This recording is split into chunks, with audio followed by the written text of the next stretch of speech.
Hi there, I'm Shane Spiers, and welcome to another edition of the Summit Interviews, beaming out to you from the beautiful city of Bath in the UK. My guest today is Nic Rixon. Nic, a very warm welcome. Great to have you on our show. Morning. For those of you that don't know him, Nic is a successful entrepreneur who has built and sold companies in manufacturing, property, training, and commercial design. Nic knows about the challenges of growing a successful business and managing people. He was one of the founding partners of Shurlaws and SGFE, responsible for driving the growth of the business. In addition to the consulting with hundreds of mid-tier businesses, he has worked with British Aerospace, Sony Pictures, HSBC, Adventist, Pharmaceuticals, Direct Selling Association, and Oxford University. Nic has also been invited to deliver keynote presentations at numerous business schools in the UK and Europe on business strategy. Nic, the title of our interview today is Nic Rixon, SGFE, and we've 5 minutes for the interview. If you're ready, I'll start the clock. Give it a go. What is it about business that drives you? The coaching business or SGFE or just generally supporting other businesses? Oh, business generally. Okay. Well, if I sit in the old businesses that I ran when I was running them myself, first rule is loneliest place on the planet, running your own business. And I got my first mentor when I was 25. When I worked out, I knew how to design and build a product, but I didn't know how to run a business with 60 guys in building that product, especially as most of them were old enough to be my father. So, and that changed my life. And then I got involved in training and coaching and very quickly was giving back. I had people coming into my businesses to learn how we were doing things in there and just found that was just such a huge pleasure. The email you get saying, thanks, you changed my whole business and changed my whole life is worth its weight in gold. So, when you're in a coaching session, what is it that you enjoy the most? well, number one, not having to have all the answers. So that helps enormously. Getting really, really good at extracting the asset that sits inside a business that very often the owner is unaware of is really exciting. The moment when they get that realization, oh my God, we're doing this because we're so fantastic at that. That's great fun. Shifting management teams. I've got a particular client I'm working with at the moment. The owner's got a heart of gold, but he's got a bullying style. He isn't aware of that, and making him aware of that, it was quite a shocker. So the ability to sit in that neutral space where I can have a conversation, a real conversation with the CEO and say, look, you can't speak to your staff like that because all the staff are terrified to tell him.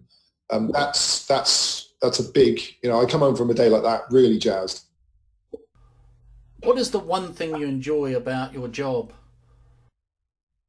Well, go back to CEO of your own business is the loneliest place on earth. The thing I love about this job most, I suppose, is that I am completely independent. Whilst I'm still working with a group of great people, it's the old for myself, but not by myself. So, and I suppose the variety as well. I can get and no day is ever the same, ever the same. Even if I'm going back into the same client I went into last month, it's never the same. And what is SGFE?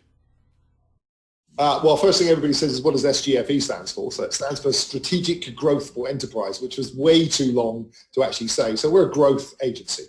We specialize in helping businesses grow. It's a mathematically based formula that originally came out of the funds management world, which was designed to calculate the specific points at which businesses get stuck and why they get stuck.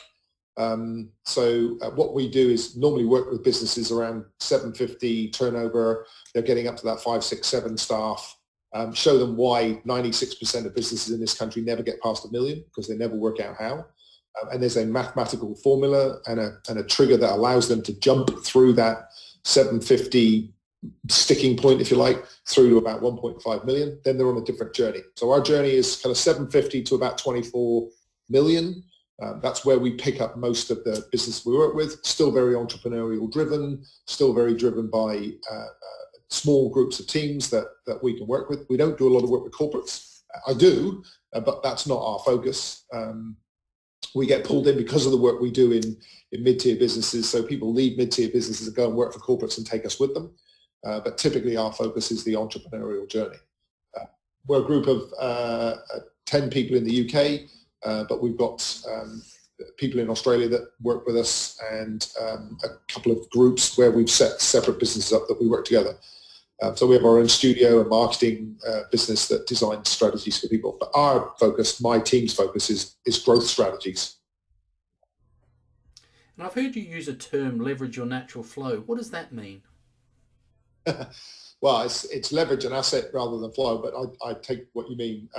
So what typically happens is that a lot of businesses make a logical extension. So you're an estate agent, you're selling houses, you think it would be good to rent houses. And that if I look at that as an example, the skill in a estate agent selling houses is sales. The skill in a rental property business is administration, and salespeople are rubbish at administration. So they take a logical extension, move it left, and set up a new business. What we go look for is what's the specific core asset that allows you to do that, whatever it is that you do better than anybody else, and take that and find something else to do with it. So I've taken businesses that have, for example, been thing management. So they manage things, so like containers on ships or furniture in a warehouse. So they manage a physical thing and can identify where it is, track deliveries, etc. And they would naturally have gone, okay, we manage containers on the sea, we'll go to managing containers on the road. But when you look at the asset that they had inside that business, it's a very specific case study. You look at the asset that sits inside that business. It was an incredibly sophisticated piece of software that managed things. So they took that, once we identified what it was, and turned it into a document storage management piece of software. So it manages documents online, which have got huge, the data storage now in some businesses, the documents that they hold online, absolutely massive. They now make more money out of that software than they did out of using it themselves. So it's finding that core asset. Sometimes it's culture, sometimes it's a training system, sometimes it's something else. So I've taken estate agent businesses and started a school because the training system was so brilliant that the training was what eventually made them the most money. And that's a big aha moment when you find that core asset that sits inside a business and they realize, oh, it's not my product and it's not how I make my product. It's actually something else. That's then you can make real spectacular changes in the business. Well, sadly, we've come to the end of our time. For more resources, folks, check out Nic's site, www.sgfe.co.uk.